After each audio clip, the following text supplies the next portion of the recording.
Salut! J'espère que vous allez bien. La dernière vidéo que j'ai faite parlait donc de mon adoption en ce qui concerne ma petite Fufu. La dernière fois, je vous avais parlé du fait qu'il fallait que je me fasse diagnostiquer en ce qui concerne l'endométriose. Avant de commencer, j'aimerais bien connaître vos petits tips pour aller bien. C'est-à-dire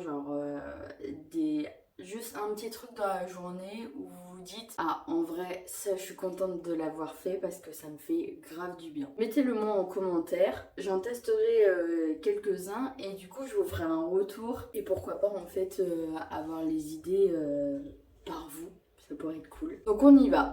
Je vais vous raconter mon diagnostic d'endométriose. La dernière fois que j'ai été chez ma sage-femme, elle m'avait prescrit donc une pilule en continu. C'est une personne qui, lorsqu'elle a ses règles, elle vit un enfer. Sachant que je suis laxophobe, c'est très compliqué pour moi de vivre des diarrhées tous les jours. Et en plus de ça, j'avais des grosses douleurs au niveau de mon utérus. Alors avant j'étais sous paroxétine et j'avais été voir mon psychiatre pour lui dire bah écoutez là ça devient compliqué, j'arrive plus à dormir parce que j'ai des sueurs nocturnes et ça devient trop compliqué. Il m'a fait passer sur un autre antidépresseur un peu moins fort. Et ce qui s'est passé c'est que sous cet antidépresseur, j'avais beau prendre la pilule en continu, mes règles se déclaraient, c'est-à-dire que j'avais des règles, mais pas des règles normales, c'est-à-dire que je saignais tout le temps. Qui dit règle dit diarrhée et qui dit diarrhée dit angoisse. Donc j'ai été voir ma sage-femme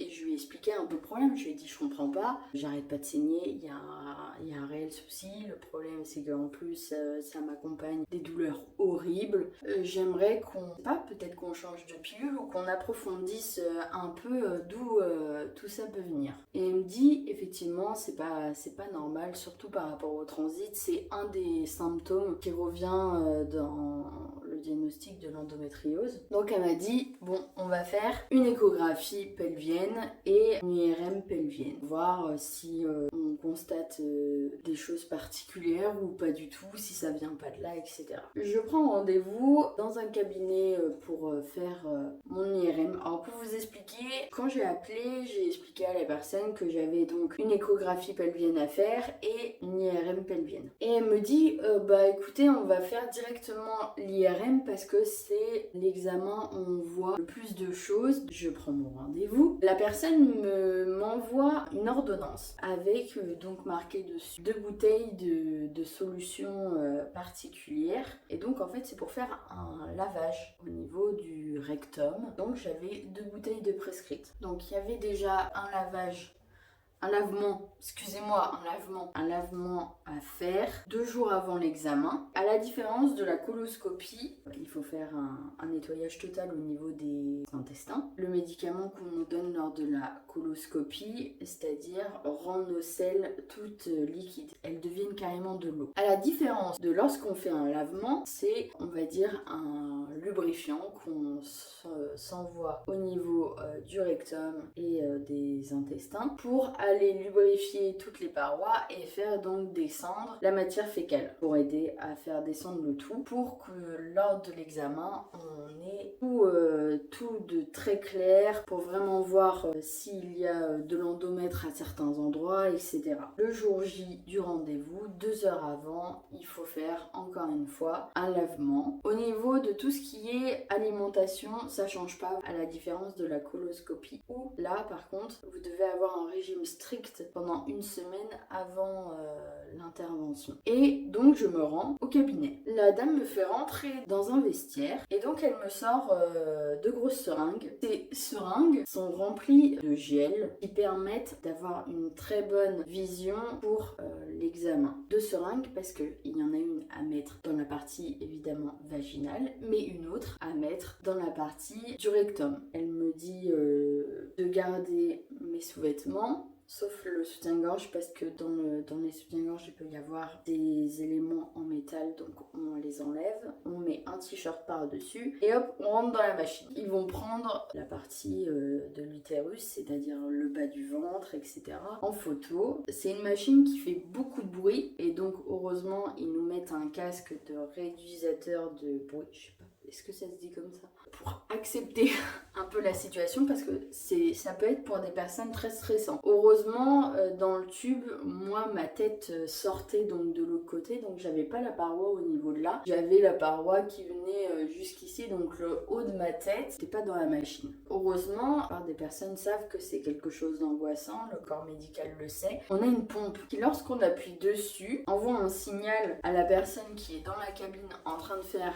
les examens et qui lui précise que là, ça va pas du tout. Elle nous fait sortir si ça va pas. Paniquez pas, n'ayez pas peur. De toute façon, le mieux, c'était de fermer les yeux. On a pu constater des résultats et ça, c'est vraiment bien quand on a besoin d'avancer au niveau de ses douleurs, de ses diagnostics. Je commençais à avoir des sueurs froides parce que je sentais que le gel était en train de... Et en fait, ça a commencé à activer en moi mon système d'anxiété. Donc, elle est venue me dire que je n'avais pas donc d'endométriose profonde, j'avais que de l'endométriose superficielle, ce qu'on appelle de l'adénomiose. C'est de l'endomètre qui se met sur les muscles. Là, c'est un utérus normal et là, c'est un utérus avec de l'adénomiose, avec une endométriose externe. Donc celle-là, l'endométriose externe, c'est une endométriose qui est profonde, à l'inverse de l'adénomiose. On a de l'endomètre sur nos muscles qui entourent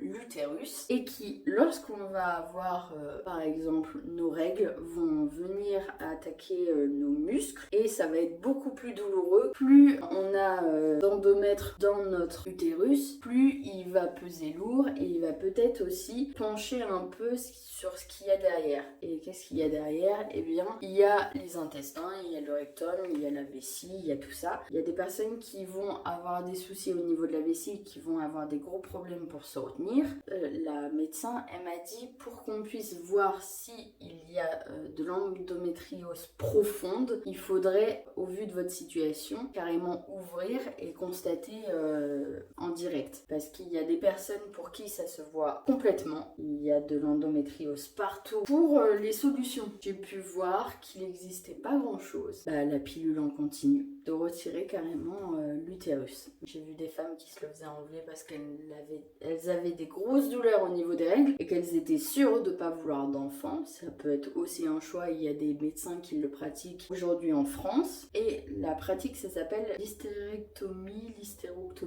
Donc moi aujourd'hui, j'ai pas revu ma sage-femme, je n'en ai pas parlé parce que en fait j'ai rechangé d'antidépresseur et aujourd'hui donc je n'ai plus mes règles. J'ai quand même fait les examens parce qu'on en parlait depuis un moment. Effectivement, diagnostic adénomiose, mais je sais qu'il existe des choses qui sont mises en place pour les personnes qui souffrent fortement. Il existe des hôpitaux qui ont une spécialité dans ce domaine-là. Le plus gros problème, c'est la douleur et tout ce qui impacte le corps et du coup, ça empêche la personne de vivre. Si cette vidéo peut rassurer certaines personnes d'entre vous, si vous vous reconnaissez au niveau des symptômes et de ce que je viens de dire par rapport à l'explication de l'endométriose, qu'elle soit profonde ou superficielle, ça ne vous coûte rien d'aller voir votre gynéco et de demander à faire une IRM pelvienne, histoire de savoir où vous en êtes et de vous dire bah non, en fait je souffre vraiment, c'est pas que dans ma tête, ou alors c'est pas comme on a toujours dit, les règles doivent absolument faire mal, ou en tout cas à des degrés aussi horribles. On n'est pas obligé de supporter ça et de tolérer ça. Vous êtes maîtresse de votre corps et vous avez le droit de faire ce que vous avez envie. Si vous avez envie de prendre la pilule, si vous avez envie de savoir comment va votre utérus, si vous avez envie de savoir quoi que ce soit, vous êtes totalement en droit d'aller voir votre médecin et de demander à faire des examens. Je crois avoir fait le tour. Si vous avez des questions, écrivez-les-moi en commentaire, j'y répondrai. Et puis comme je vous ai dit, notez-moi vos petites habitudes, histoire que je les teste et que je vous fasse un retour par rapport à ça. La prochaine vidéo que je tournerai, ce sera ou sur les petites habitudes comme vous m'aurez écrit. Et je pense qu'il va falloir vraiment que je vous fasse une vidéo sur la suite de ma réduction mammaire, sur ce que mon chirurgien a dit parce que je l'ai vu il y a peu de temps. Il y a une nouvelle procédure qui est mise en route et donc je vous partagerai tout ça. N'hésitez pas à mettre un petit pouce, un petit j'aime, ça fait toujours plaisir, ça fait du bien. Ça me donne un peu de force aussi. Et puis écrivez-moi un petit commentaire, laissez-moi une petite trace de vous, ce que vous avez pensé de cette vidéo. Et puis je vous dis à la prochaine et prenez soin de vous. Bisous!